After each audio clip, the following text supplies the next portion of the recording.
রাত 2টা 47 minute. Caracas ভেনেজুয়েলার বাইরে নিস্তব্ধতা, কিন্তু শহরের নিচে গোয়েন্দাদের সিগন্যালের জাল, রেডিও রিকোয়েন্সি, স্যাটেলাইট পিং বার্তা সব এক লাইনে এসে মিশেছে। সেখান থেকে উড়ল একটি কালো রঙের হেলিকপ্টার। আকাশের শব্দ 90% কমিয়ে রাডারের সিগন্যাল লুকিয়ে এটার জন্য বাতাসের ভেতর মিলিয়ে যাওয়া এক ছায়া। ককপিটে নেই কোনো দেশের চিহ্ন, বডিতে নেই কোনো পরিচয়, শুধু একটি রহস্যর কোড MD9। মিশনের নামও কোথাও লেখা নেই, কারণ যা গোপন তার নাম থাকে না, তার ভয় থাকে। এই হেলিকপ্টারের ভেতরে 8 জন যোদ্ধা বসে আছে, সবাই মুখোশ পরা, অস্ত্র হাতে, কিন্তু টিগারে আঙ্গুল নেই। কারণ আজকের মিশনে বুলেট চালানো নিষেধ। কারণ এটা বন্দুকের যুদ্ধ নয়, এটা বুদ্ধি, ভয় ও সময় নিয়ন্ত্রণের যুদ্ধ। টিম লিডার বললেন, আজ আমরা কোনো মানুষকে ধরতে আসিনি, আমরা একটি যুগকে ধরতে এসেছি। এরপরে যোদ্ধারা বললেন, স্যার, যুগকে কি হাতকড়া পরানো যায়? লিডার হালকা হাসি, কিন্তু সেই হাসি সুস্থির নয়, সেই হাসি ঝড়ের আগের নিস্তব্ধতার মতো। লিডার বললেন, যুগকে নয়, কিন্তু যিনি যুগ চালান তাকে। প্রত্যেক সদস্যর 5 লোকেশন অক্সিজেন লেভেল পর্যন্ত নিয়ন্ত্রিত। কারণ ডেল্টা সোর্স ভুল করে না, তারা ভুলের সম্ভাবনাকেও আগেই অপহরণ করে। এই মিশনটা 4 স্তরে নিয়ন্ত্রিত। তাহলে চলুন আমরা জেনে নেই এই 4 স্তরে কি কি মিশন রয়েছে। প্রথম স্তরে রয়েছে তথ্য সংগ্রহ। 9 মাস ধরে 40+ সোর্স এবং 6 দেশের গোয়েন্দা মিলে কাজ করেছে এই মিশনে। এরপরে দ্বিতীয় স্তরে রয়েছে মনস্তান্ত্রিক চাপ। 72 ঘন্টা ডিজিটাল সিগন্যাল ও ফিগন্যাল ছড়িয়েছে। এরপরে তৃতীয় স্তরে রয়েছে নীরবে ঘেরাও, মাত্র 12 মিনিটে সম্পূর্ণ প্যালেস ব্লক। এরপরে চতুর্থ স্তরে রয়েছে এক্সফিল, মাত্র 90 সেকেন্ডে লক্ষ্য তুলে আনা। আর এটাই ছিল 4টি স্তরের মিশন। হেলিকপ্টারে ফ্লোরে রাখা একটি লাল ফাইল, ফাইলের গায়ে কোনো নাম লেখা নেই, শুধু লাল কালিতে লেখা, গিট ভাঙ্গে না, শুধু হাত বদল হয়।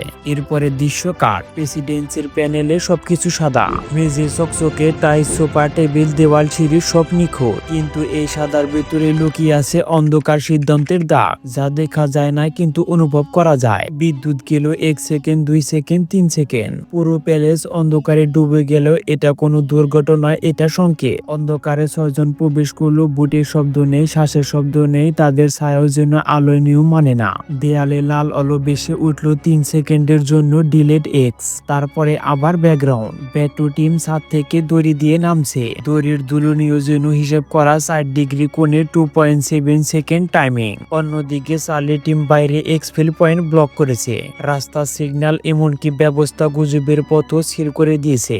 যোদ্ধা 5 ফিসফিস করে বললেন, লক্ষ্য কি জানে? আমরা আসছি। যোদ্ধা 6 বললেন, লক্ষ্য না জানলে ডেল্টা ক্যান আসবে। আলফা টিম মূল রুমে ঢুকে পড়ল।